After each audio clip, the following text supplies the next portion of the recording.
Nous voulons que dans l'enseignement d'aujourd'hui, dans les messages d'aujourd'hui, Seigneur notre Dieu, en écoutant seulement cette parole, s'il y a quelqu'un qui a intention, Seigneur, qu'il soit libéré. Prie ton Seigneur de ta puissance et qu'il parle avec autorité. Béni soit-il notre Dieu. Nous prions ici dans le nom de Jésus. Amen. Car nous nous sommes de Dieu.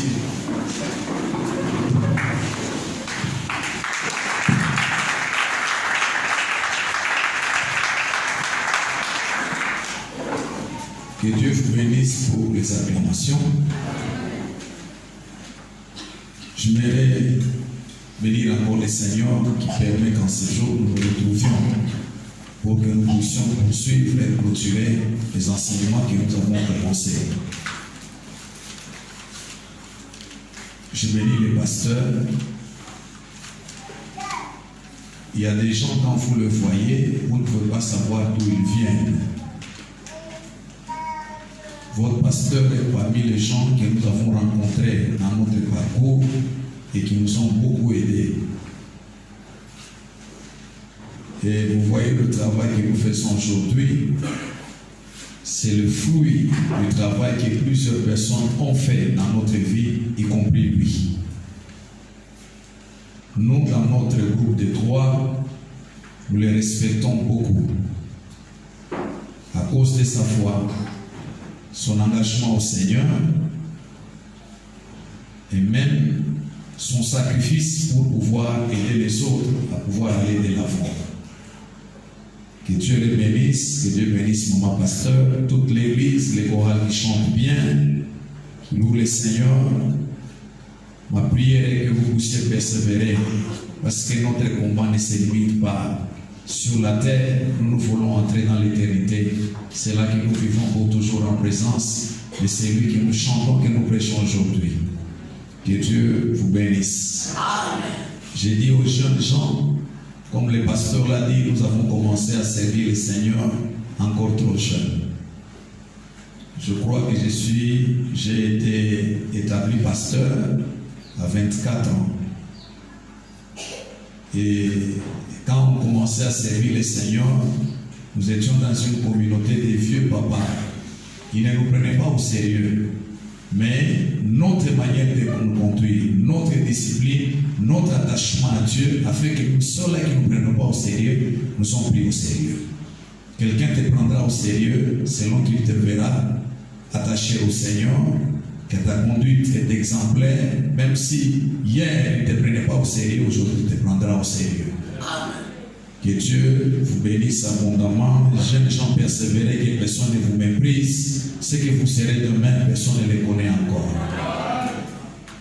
Alors nous allons poursuivre notre enseignement. Aujourd'hui, nous allons commencer par parler de la culture de la sorcellerie. La culture de la sorcellerie. Dans une simple définition, je dis que la culture, c'est un mode de vue, une forme particulière de la vie d'une société donnée. Une manière d'agir, une manière de penser d'un peuple. Un penseur a dit, un homme peut tout perdre. Ce qui reste en lui, c'est sa culture. Et la sorcellerie a une culture à elle. Je vais vous donner quelques éléments de la culture de la sorcellerie. C'est qu'elle trouve comme étant des valeurs dans la sorcellerie. Le premier élément de la culture de la sorcellerie, la sorcellerie, c'est une culture de la haine et de la jalousie.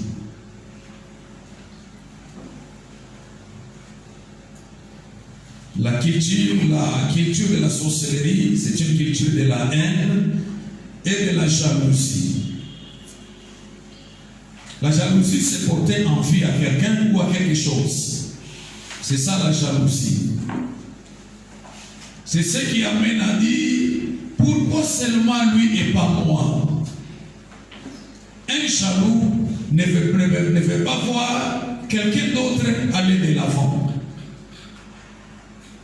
Un chapeau ne veut pas voir une soeur qui se marie. Un chapeau ne veut pas voir un frère qui trouve de l'emploi. Un chapeau ne veut pas voir quelqu'un qui réussit dans la vie. Et dans la sorcellerie, c'est la jalousie. On ne veut pas voir quelqu'un qui réussit.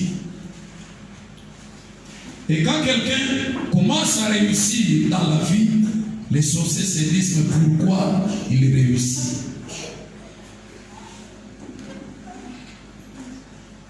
Aujourd'hui, nous enregistrons beaucoup de cas d'empoisonnement à cause de l'élévation sociale de certaines personnes. Et par jalousie, les gens les empoisonnent et les gens les tuent. Dans la Bible,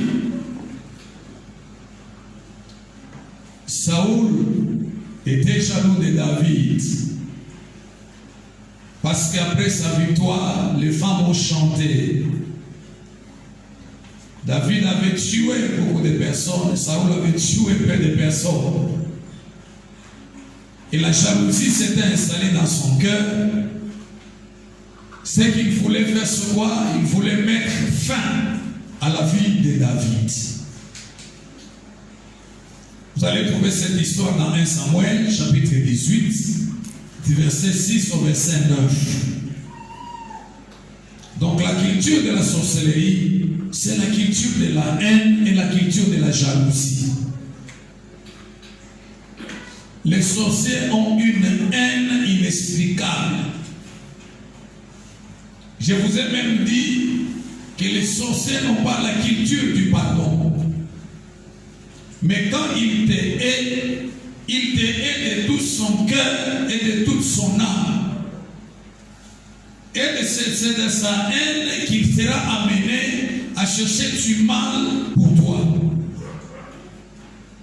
Il va chercher que quelque chose de mal t'arrive à cause de la haine.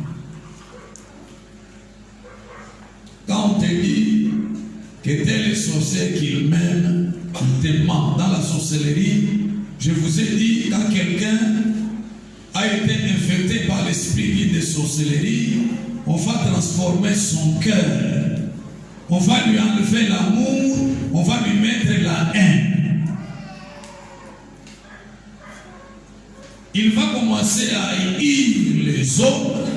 Il va commencer à haïr les hommes à cause de leur succès, à cause de leur réussite.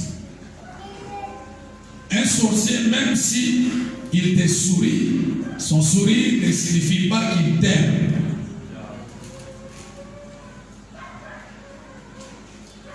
Quand tu vois les lions ouvrir sa gueule, cela ne signifie pas qu'il est content qu'il rit. Ça peut être un geste qui dit « je cherche à te manger ». C'est comme ça avec les sorciers.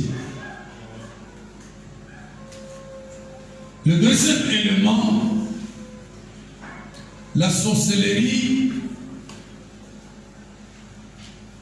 dans sa culture, elle a la culture de la peur. La sorcellerie, c'est une culture de la peur. La peur s'oppose à l'idée de complémentarité, d'unité. Dans la sorcellerie, on entretient le flou. Il y a beaucoup de choses qui sont des tabous.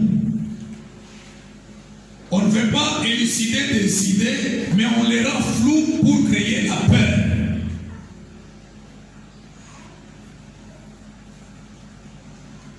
Tout est entouré de tabous et tout est entouré de menaces.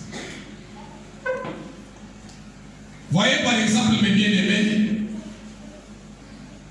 quand quelqu'un perd sa femme ou son mari, on te met dans un coin. On te dit qu'on ne te donnera pas à manger. On pose des actes inexplicables. Et tous ces actes-là, c'est contenu dans notre culture, surtout dans la culture africaine. J'ai vu dans certains milieux, on dit, enlevez-lui les chaussures. Qu'il ne se mette pas sur la chaise. On te fait des choses qui vont te mettre dans la torpeur. Et ça, c'est la culture de la sorcellerie. J'ai vu dans une culture d'ici chez nous au Katanga, un parent même, je vous fais comprendre, bien aimé, que la culture de la sorcellerie, c'est la culture de la peur. Et c'est ça la culture de l'Africain. C'est pourquoi nous, Africains, de fois, nous ne savons pas que beaucoup de choses que nous faisons cadrent avec la sorcellerie. C'était une maman qui était morte, et le jour de lever des deuils, moi j'étais allé les consoler. C'était un dimanche, après le culte, je descends, j'arrive, je trouve qu'on avait étalé une natte. On a préparé le foufou dans une casserole, une grosse casserole. Et puis, ce foufou-là, on ne l'a pas préparé sur un brasero. On a allumé le feu de bois. La casserole même était toute noire. Il y avait une autre casserole où on avait préparé un poulet. On étale la natte, on prend cette nourriture, on la met sur la natte. Et un papa se lève et commence à appeler les gens qui devaient manger ces foufous-là. On a dit, tous ceux-là qui ont déjà perdu un des parents, ce sont ceux-là qui ont droit à manger ces foufous-là. J'ai vu même des chrétiens, des mamans, et la manière dont on présente cette nourriture, ceux qui accompagnent cette cérémonie-là, quand vous voyez ça, ça fait peur. C'est ça la culture de la sorcellerie. Et les gens mangeaient, même les chrétiens mangeaient, en participant à un repas sacrifié aux idoles. Donc la culture de la sorcellerie, mes bien-aimés, c'est une culture de la peur. On fait des choses, les entours, des cérémonies, des choses qui font peur. La culture de la sorcellerie, c'est aussi une culture de la médiocrité et non de l'excellence. Vous savez que ce qui est médiocre ne peut pas être compétitif.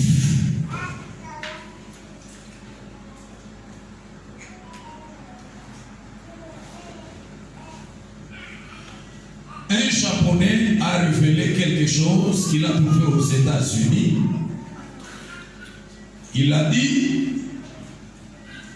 ce que les Américains font, ils mettent beaucoup d'accent sur la qualité. Ils peuvent faire un produit, mais ce produit-là, ils mettront beaucoup d'accent sur la qualité, même si le prix est élevé. Et les gens qui savent, ils vont voir plus la qualité que le prix. Ça, c'est la culture de l'excellence. Mais la sorcellerie a la culture de la médiocrité. Dans la sorcellerie, on voudra voir des gens terre à terre. Les gens qui n'évoluent pas. On ne veut pas voir les meilleurs. On ne veut pas voir la compétition. Et quand vous examinez très bien, c'est ça même la culture de l'Africain. L'Africain n'a pas le souci de la qualité. Il n'a pas le souci de l'excellence. Des fois, les gens ont tendance à confondre la simplicité et la médiocrité. Et la sorcellerie veut amener les gens dans la médiocrité. C'est pourquoi vous allez voir, quand dans une famille, quelqu'un émerge, les sorciers de la famille vont travailler de telle sorte qu'ils puissent les rabattre, qu'ils puissent vivre la médiocrité. Donc la culture de la sorcellerie, c'est une culture de la médiocrité. Quelqu'un peut avoir étudié, il peut avoir des grands diplômes, mais vous voyez sa vie. Quand la sorcellerie agit sur sa vie, vous allez voir que sa vie est détruite. Sa vie est médiocre. La culture de la sorcellerie, c'est aussi la culture du nivellement vers le bas.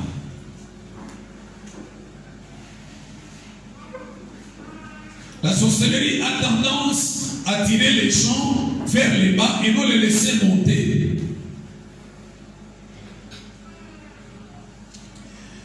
Moi, j'ai toujours comparé la culture de la sorcellerie comme les crabes, hein? Bangala, comme nous les appelons en Swahili. Kama mtu anakamata Bangala, anabaweka mumbekechi. Autakuta kalata moya inatoka mumbekechi. Tu peux les laisser autant de jours que tu peux les laisser. Faites cette expérience.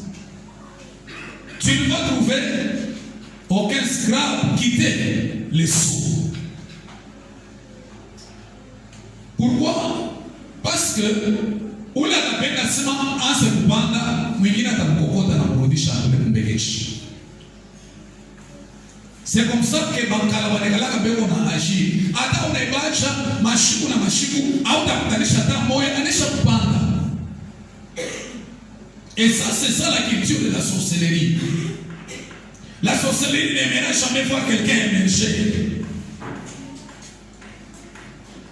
Quand quelqu'un a émergé, on va chercher sa mort. Ou on va chercher comment il faut mettre fin à ce qu'il a fait émerger. C'est pourquoi vous voyez dans certaines familles, ce sont les gens qui sont élevés, qui meurent, ou qui connaissent des situations qui les font descendre. Parce que c'est ça la culture de la sorcellerie. Quand vous avez un sorcier dans votre famille là, un sorcier ne voudra jamais que quelqu'un puisse émerger, que quelqu'un prospère. Ce n'est pas ça la culture de la sorcellerie.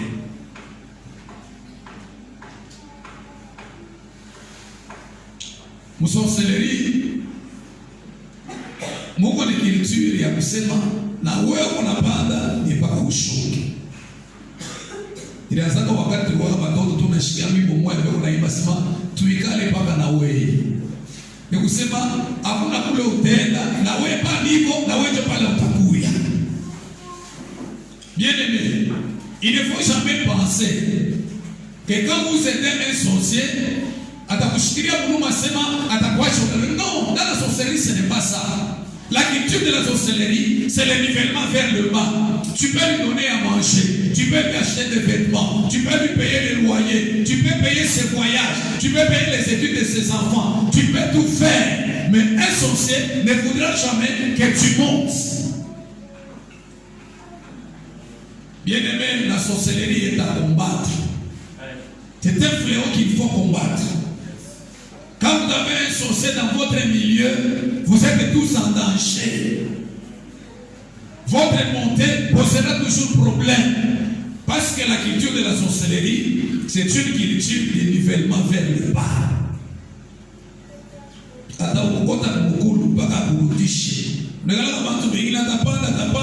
Vous n'allez pas comprendre comment.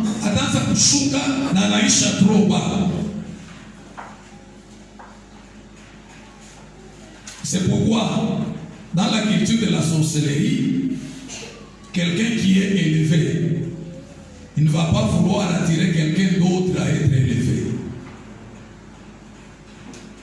C'est ça la culture de la sorcellerie. Il y a une nièce qui s'est plaignée d'un neveu. Il était élevé jusqu'à devenir ministre plusieurs fois. Mais il a aidé personne de la famille, même à avoir un petit emploi, même à les relancer dans le commerce. Quand on cherchait à comprendre pourquoi il faisait ça, on a trouvé qu'il était engagé, alors qu'il était encore étudiant, il était engagé dans la Rose-Croix. C'est un sorcier. Que Dieu vous bénisse, bien-aimés. Amen.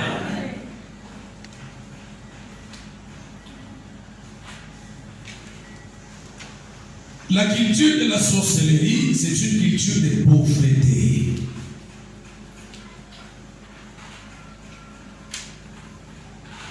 C'est pourquoi je vous disais que les sorciers sont au service du diable. Et le diable a 3 objectifs qu'il poursuit dans la vie de toute personne. Le diable est là pour tuer, détruire et dépouiller. Ce sont les objectifs du diable poursuivis. Et ces objectifs-là, les sorciers les poursuivent dans la vie des personnes qu'ils attaquent.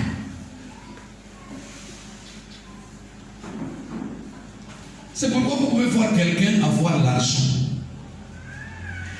Quand les sorciers veulent l'amener dans la pauvreté, tu as l'argent, allez. Il te jette une maladie qui va te faire souffrir, qui va te dépouiller, te prendre tout l'argent. Des fois, les sorciers, ils ne te tuent pas, mais ils aiment seulement te voir dans la pauvreté. Tu travailles, tu arrives à la fin du mois, tu touches ton salaire, tu arrives chez toi, tu trouves un problème qui va te dépouiller. Il y a même les gens qui ne comprennent pas qu'ils sont restés pauvres, pas parce que ils n'obtiennent pas l'argent, parce qu'il y a des événements, il y a des situations qui arrivent dans leur vie qui les dépouillent totalement. Lorsque tu as l'argent, c'est quelqu'un qui meurt dans la famille. Et quand vous regardez dans toute la famille, il n'y a personne qui soit capable d'acheter même un cercueil. C'est toi qui achètes les cercueils. Aujourd'hui, tu achètes les cercueils ici. Demain, on t'appelle. J'ai la petite soeur acheter les cercueils. Demain, c'est l'oncle tel qui meurt. On a besoin de quelqu'un pour acheter les cercueils. C'est toi qui dois acheter les cercueils et supporter les deuils. Les sorciers occasionnent des choses comme ça afin de maintenir les gens dans la pauvreté. Bien-aimés dans le Seigneur, ouvrez-le et les bons. Combattre la sorcellerie, c'est aussi nous libérer nous-mêmes. Combattre la sorcellerie, c'est chercher notre émergence. Combattre la sorcellerie, c'est chercher notre prospérité. La culture de la sorcellerie, c'est la culture de la pauvreté. Et puis les sorciers peuvent t'endormir bien.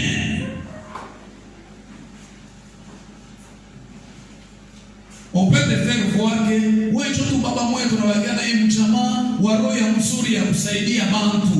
et il provoque des événements dans la famille de telle sorte que tous les problèmes qui se posent, c'est toi qui dois faire les dépenses. Tu es leur esclave. Et il y a des gens comme ça, pour les trouver, ils sont même incapables de supporter les études de leurs propres enfants. Ils vivent, ils mènent une vie médiocre dans leur maison, mais ils sont de l'argent. Bien-aimés, il faut connaître la manière de travailler. Dans la sorcellerie, la pauvreté, c'est même un état d'esprit. On peut te travailler, bien-aimé, d'une manière que tu ne comprends pas. On te réduit en ayant, tu vis une pauvreté atroce. Pourquoi vous voyez beaucoup de gens faire des grandes études, fournir beaucoup d'efforts, mais ils n'ont pas de résultats? Si vous êtes envahi par les esprits de sorcellerie, bien aimé, vous ne ferez rien dans la vie.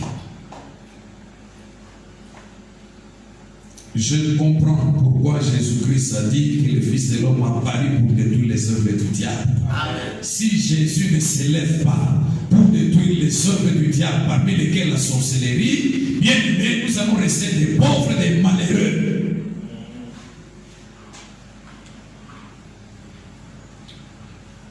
La culture de la sorcellerie, c'est aussi une culture de la saleté.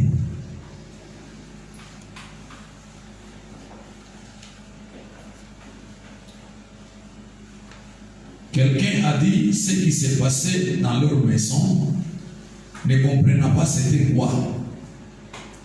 Ils avaient quelqu'un avec qui ils vivaient, même quand il a balayé la maison,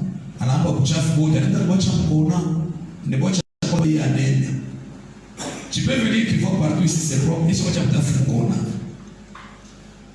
Les sorciers s'appuient beaucoup sur la saleté. Beaucoup sur la saleté.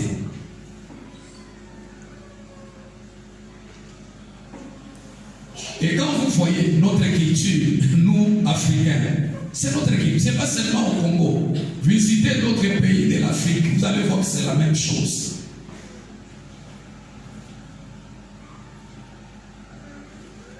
Quelqu'un peut enlever la saleté de sa maison et jeter ça sur la route. Et puis ça ne lui fait rien. Voyez les dépotoirs, c'est partout. Même au centre-ville. Des fois, les gens ne se demandent pas. Mais pourquoi notre centre-ville est devenu comme ça? Des saletés partout. La culture de la sorcellerie, c'est une culture de saleté. Les sorciers s'appuient beaucoup sur la saleté. Je vous ai dit l'autre fois que j'ai vu un jeune homme vivant dans une chambre, dans une maison où il y a des toilettes intérieures, mais qui fait des urines dans la bouteille et puis il les jette dans la maison. Et vous allez vous demander, mais cette saleté-là, pourquoi? La culture de la sorcellerie, c'est une culture de saleté. Nous, quand nous faisons le travail avec quelqu'un qui est dans la sorcellerie, nous faisons attention à tout ça. Faisons attention à tout ça. Des fois, quand je te parle, je te pose des questions, je touche à plusieurs aspects. Parce qu'en matière, je pense que nous allons en parler dans les quelques minutes qui vont pouvoir nous rester. En matière de détection des sorciers, il n'y a pas que des prophéties qui comptent. Vous pouvez taper à côté. Parce qu'avec une prophétie, vous n'avez pas un thermomètre et même de l'exactitude à dire que la personne est dans la sorcellerie. En plus de la révélation que vous pouvez avoir sur la personne, il faut parler avec la personne, l'écouter. Et puis il faut que vous soyez expérimenté pour connaître. Quand quelqu'un te parle, les révélations que la personne te donne, à partir de ces révélations, tu vas connaître que si la personne est dedans ou si elle n'est pas dedans. Que Dieu nous bénisse. La culture de la sorcellerie, c'est une culture de la saleté. C'est aussi une culture des coutumes et des traditions.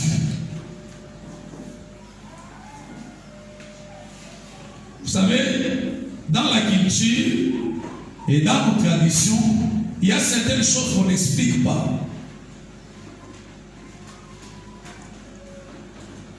J'ai donné un enseignement quelque part.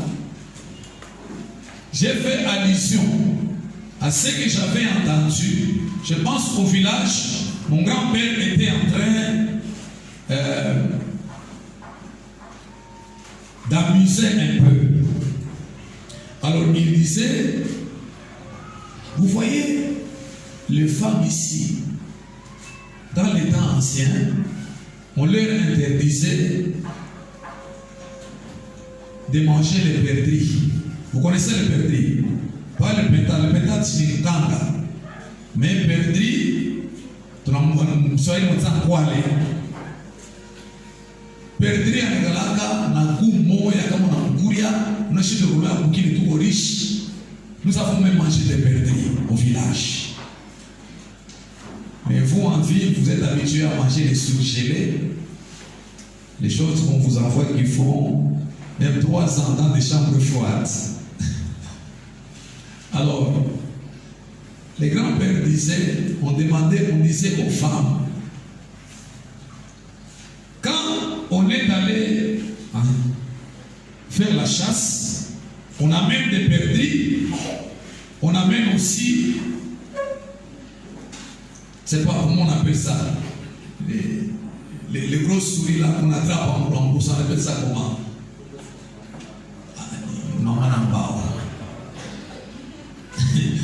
Alors, les vieux disaient, quand on amène le perdrix et les mamans nambao, on dit, la femme ne doit pas manger les perdrix. La femme doit manger les mamans nambao. Alors, bon, les femmes ne comprenaient pas. Quand on posait la question, pourquoi?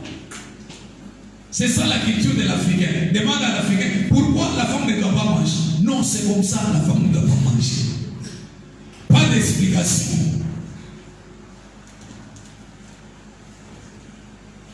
Il y a beaucoup de choses qui ne s'expliquent pas dans nos coutumes et traditions. Et c'est ça la culture de la sorcellerie. Les choses restent cachées. On ne va pas vous expliciter une pensée. On dit, toi ne fais pas ça à cause de ça. Moi j'avais appris qu'on interdisait aux femmes de manger la viande de crocodile. Nous chez nous mangeons les crocodiles. C'est pourquoi les crocodiles nous craignent. Parce que nous les mangeons. Mais on interdit aux femmes de ne pas manger la viande des crocodiles. Demandez pourquoi. On te dira, c'est la tradition. J'avais un professeur. Ce professeur-là, il avait des dents séparées.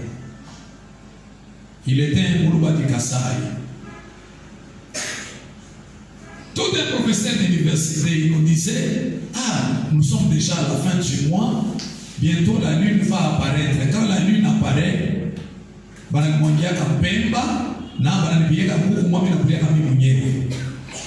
pourquoi ça? Parce que j'ai des dents séparées. Maintenant, et le poulet que tu vas manger seul, ça va faire quoi? La culture de la sorcellerie, c'est une culture des coutumes et des traditions. La coutume dit ceci. Oh, dans la coutume, ne fais pas ceci. Si tu fais ça, oh, on n'explique pas.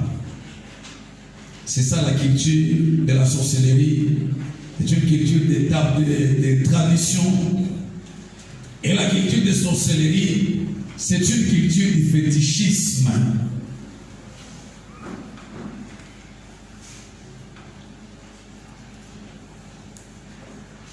Quand quelqu'un réussit, voyez bien aimé ce qui se passe dans la vie. Quand quelqu'un réussit, qu'est-ce qu'on dit? C'est ça la culture. Quand quelqu'un avance, et où les Kukubili à Bamba.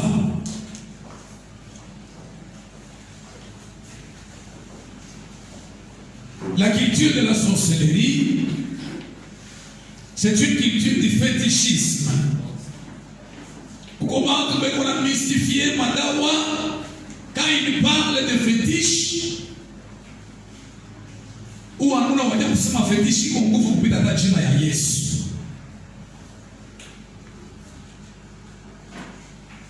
Et la culture de la sorcellerie, c'est la culture de l'ignorance.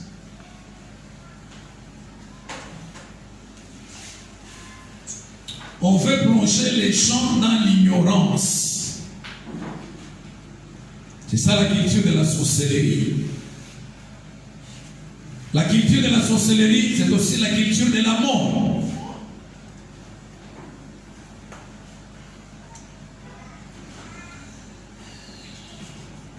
Voyez tout ce qui entoure la mort quand quelqu'un meurt. Et les sorciers en profitent beaucoup. Quand il y a la mort, les sorciers en profitent pour faire ce qu'ils pensent faire, pour nuire à la vie de plusieurs personnes. Comment faire pour vaincre la culture de la sorcellerie, mes bien-aimés? De fois, quand vous voyez la culture de la sorcellerie, elle se confond avec notre culture des Africains. Mais laissez-moi vous dire une chose. Pour vaincre la culture de la sorcellerie, nous, avant d'être Africains, nous sommes des enfants de Dieu. Si vous voulez vaincre la sorcellerie, la première des choses, laissez votre porte ouverte à Jésus. Amen. Que votre cœur reste ouvert à Jésus.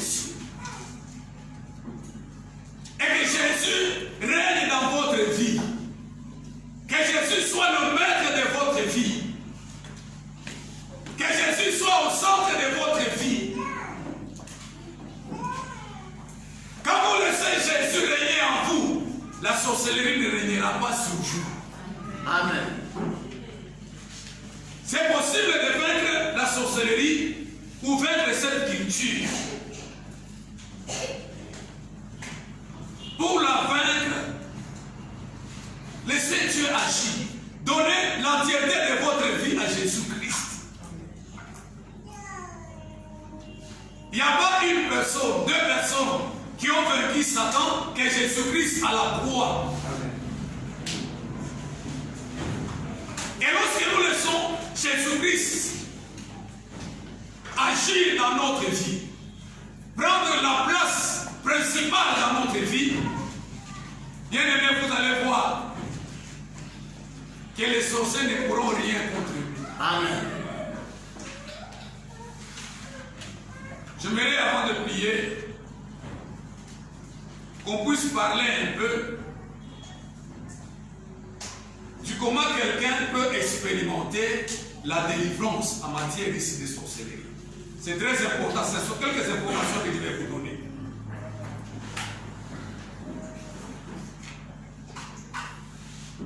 Pour expérimenter la délivrance en matière de sorcellerie, bien aimé, la délivrance ne se passera pas sans la volonté de celui qui est dans la sorcellerie. Jamais.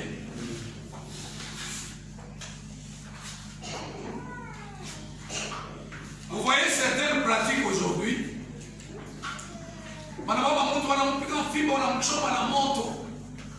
Je vous ai dit que quand quelqu'un a été enrôlé dans la sorcellerie, son cœur est transformé, on lui donne l'endurcissement pour l'aider à quitter la sorcellerie, bien aimé. Même si tu t'es retrouvé quelque part, à travers ces enseignements que nous avons donnés, quitter la sorcellerie dépend d'abord du sorcier lui-même.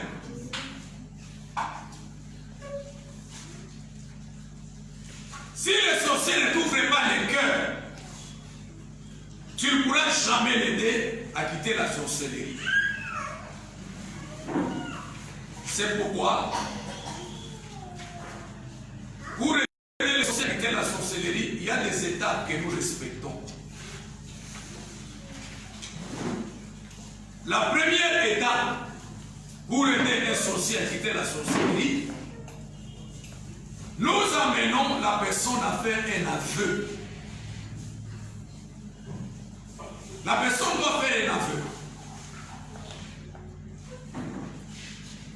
Nous faisons beaucoup d'attention quand nous parlons avec quelqu'un qui est dans la sorcellerie. Vous savez, la Bible dit que le diable est le père du mensonge.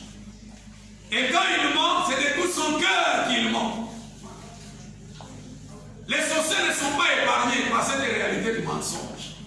Un sorcier, il peut te mentir. Mais ce travail d'aider un sorcier à expérimenter la délivrance, c'est un travail qui demande beaucoup de patience. Tu peux venir aujourd'hui, tu me mens. Demain, je vais revenir sur la même chose. Nous faisons le travail comme les juges le font. Tu peux aller au parquet, on te pose des questions, tu fais ta déposition, on te dit pas, demain tu reviens, on revient sur la même chose. Et petit à petit, nous structurons des informations pour chercher à t'aider.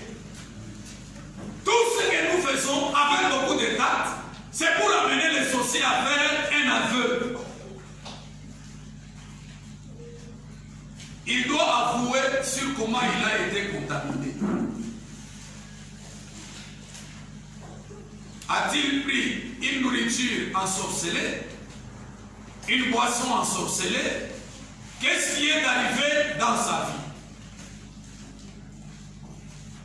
Dans la sorcellerie, il peut y arriver qu'un acte avait été posé et que toi tu étais inconscient. Plus tu évolues, lorsque tu arrives à l'étape de la conscience, tu vas te rappeler de la manière dont tu es entré, tu as été enrôlé. C'est pourquoi nous revenons. C'est très important de connaître le mode par lequel la personne a été contaminée. Une personne avec laquelle je parlais récemment ne parvenait pas à se retrouver comment ces choses sont arrivées dans sa vie. J'ai parlé avec la personne plus de 4 fois. Mais quelque part, elle avait reconnu qu'on lui avait offert un habit. Depuis qu'on lui avait donné cet habit-là, il avait commencé à voir des choses étranges se produire dans sa vie. Et c'est très important de les connaître. C'est important de connaître le nombre de victimes que les sorciers ont déjà sacrifiées. C'est important de connaître aussi s'il a déjà contracté un mariage spirituel ou pas. C'est important. À l'époque, on avait reçu une jeune fille à la maison. La jeune fille avait l'air misérable. Et à l'époque, tellement qu'on avait pitié d'elle, on voulait la prendre pour qu'elle nous aide à la maison. Elle est arrivée, on l'avait reçue à la maison avant que moi je ne vienne. Elle avait une grosse valise. Quand je suis arrivé, je l'ai regardé. L'Esprit de Dieu m'a dit, parle d'accord avec cette jeune fille. J'ai parlé avec elle. On a fait un entretien de plus de 3 heures. Deux fois, je revenais sur les mêmes questions. Et elle était fatiguée. Elle a fini par me dire. Donc, je voulais comprendre à son âge là. Elle m'avait dit qu'on l'avait chassée de chez elle. On lui avait demandé d'aller là où elle voulait aller. En lui posant beaucoup de questions, elle m'a dit, papa, je suis sorcière. Je lui ai dit, depuis combien de temps que tu es dans la sorcellerie? Elle m'a dit, j'étais sorcière à 1 année. Maintenant j'ai 18 ans. Compte. Je lui ai posé la question, est-ce que tu as déjà contracté un mariage? Elle dit oui, oui. Quand vous la voyez, c'est une jeune fille de 18 ans. Mais elle me dit qu'elle est mariée et qu'elle a déjà 3 enfants dans la sorcellerie. Donc ce sont des informations que nous prenons pour voir comment il faut aider la personne. Nous voulons avoir des informations sur la branche à laquelle il appartient. Le grade qu'il a, je vous ai dit qu'il y a des sorciers de haut rang, de rang moyen et des sorciers de rang inférieur. Et quelqu'un, à cause des victimes qu'il a sacrifiées, des personnes qu'il a bloquées, des méfaits qu'il a fait sur plusieurs personnes, peut faire à ce qu'il monte en grade. Et quelqu'un qui reçoit l'héritage d'un sorcier de haut rang, il devient aussi sorcier de haut rang. Et pour l'aider, nous devons connaître tous ces éléments-là. Nous devons connaître les dégâts qu'il a causés et même les prochaines victimes qu'il doit sacrifier. Comme ça, nous allons l'aider. Nous allons aider aussi les personnes qu'il est appelé à sacrifier. Ça, c'est la première étape. La deuxième étape, nous demandons à la personne de faire une déclaration ouverte d'abandon total et définitif de la sorcellerie. La personne elle-même doit parler, dire, aujourd'hui je prends l'engagement de laisser.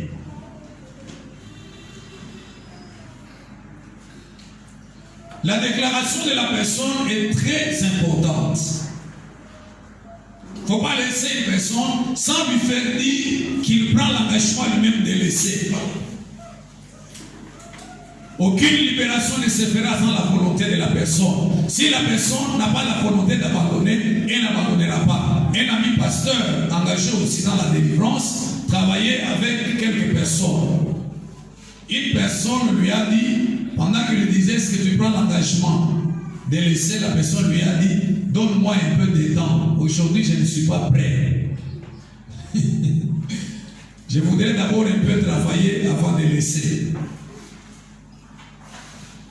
Mais il a travaillé avec lui jusqu'à le convaincre de faire la déclaration. Et la troisième étape, on lui demande de faire une confession sincère. Après avoir avoué, il doit confesser. Il doit renoncer par la prière à toutes les pratiques diaboliques. Et à la quatrième étape, le sorcier est appelé à remettre tous les objets reçus. Je crois vous avoir dit que la sorcellerie chez nous en Afrique, ceux qui les font, ils reçoivent des objets qui leur servent pour bien travailler. Les tiges de balai sont des avions, des rames de rasoir sont des couteaux. J'ai déjà vu un sorcier qui a remis même une marmite. Tous ces objets-là, on les remet. C'est dans la magie rouge seulement qu'on n'utilise pas les objets. Parce que je vous ai dit que la magie rouge pratiquée par les Indiens, cette sorcellerie-là, c'est la crâne du diable. La personne qui entre elle-même devient un serviteur accrédité de Satan. Il a le pouvoir de faire le mal sans pour autant utiliser un objet. Et à l'étape suivante, nous amenons la personne à accepter Jésus-Christ et laisser Jésus régner dans son cœur.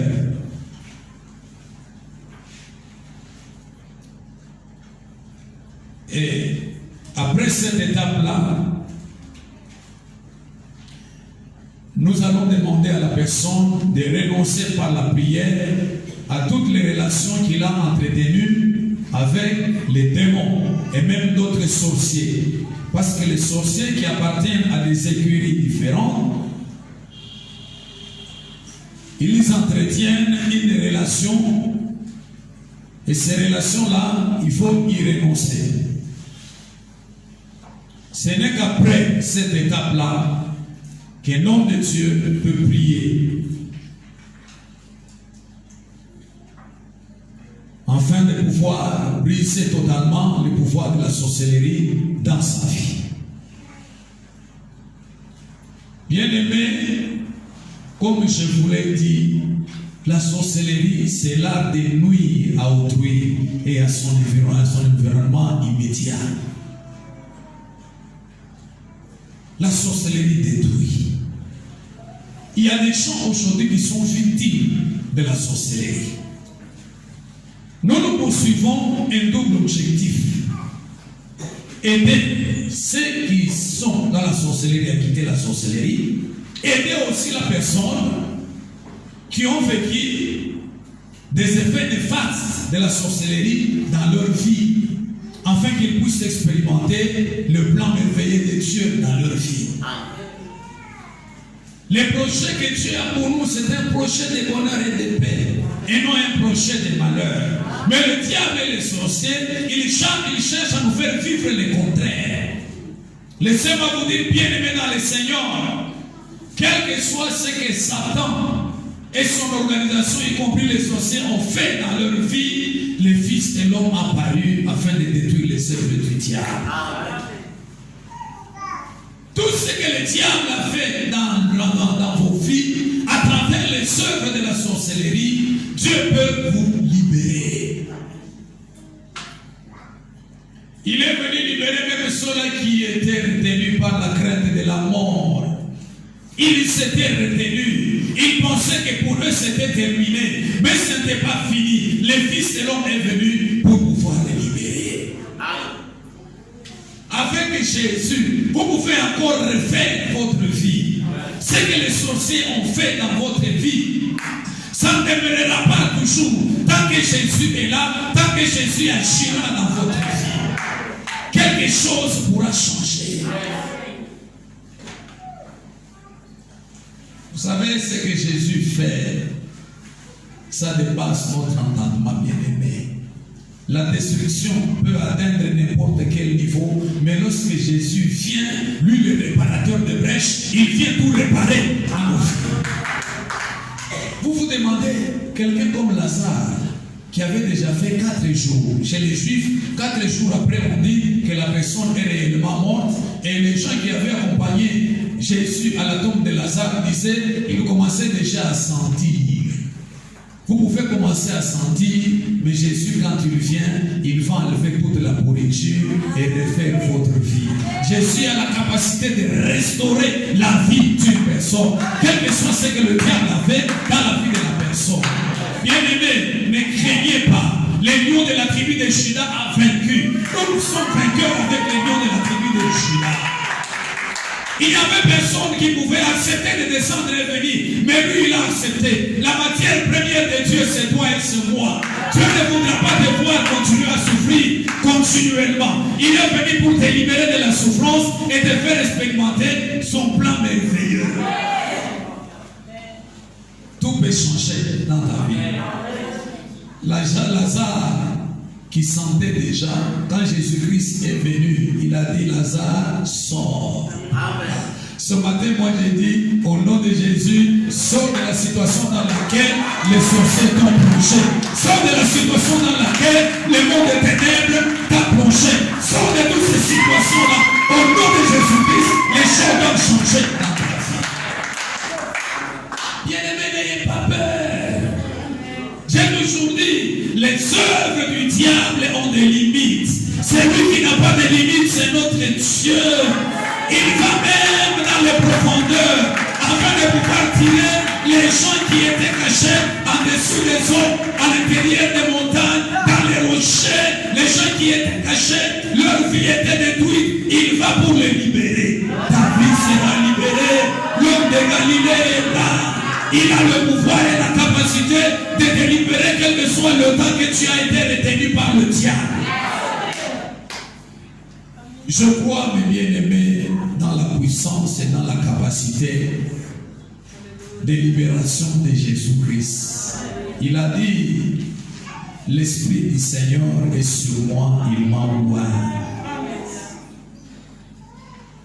afin de libérer les captifs. Et même amener la grâce dans la vie des personnes qui ne méritaient pas. La sorcellerie a tout détruit dans ta vie. Quand les gens te voient comme ça, mais la grâce de Dieu est là. Quand la grâce de Dieu te visite, bien aimé, quand la grâce de Dieu te visite, quelque chose va se faire. Les gens qui t'ont vu hier, ils diront, ça c'est une autre personne. Il faut dire comme ils ont parlé de cet aveugle-là. Après que Jésus l'ait visité, les gens commencent à regarder. C'est lui. Non, ce n'est pas lui, c'est quelqu'un qui le ressemble. Les autres disaient son frère. Mais c'était lui. Jésus fait des choses qui étonnent le monde, bien-aimé. La sorcellerie nous détruit, mais Dieu nous rétablit. Quelqu'un sera rétabli ce matin. Quelque chose va se passer dans ta vie ce matin. Le monde des ténèbres sera ébranlé ce matin. Parce que la grâce de Dieu va te visiter ce matin. J'aimerais que la grâce de Dieu localise quelqu'un dans la salle. Même si les choses étaient détruites, que la grâce de Dieu te localise. Et que tu vives les merveilles et la bonté de Dieu. S'il y a quelqu'un qui t'aime, quelqu'un qui veut changer ta vie, ce n'est ni ton père, ni ta mère, ni ton grand-père, ni ton oncle, ni ta tante. Ce n'est ni ton patron, mais Jésus de Nazareth. Ce matin, il va changer quelque chose dans ta vie. Est-ce que nous pouvons nous tenir debout? Nous allons prier. Est-ce que bien aimé, vous pouvez nous donner un morceau de cantique qui va nous introduire, je ne sais pas lequel, qui va nous introduire dans la prière. Dieu est merveilleux. Connaître Dieu, c'est tout ce que nous avons de bon. Si on ne pouvait pas connaître Dieu, on resterait des malheureux. Les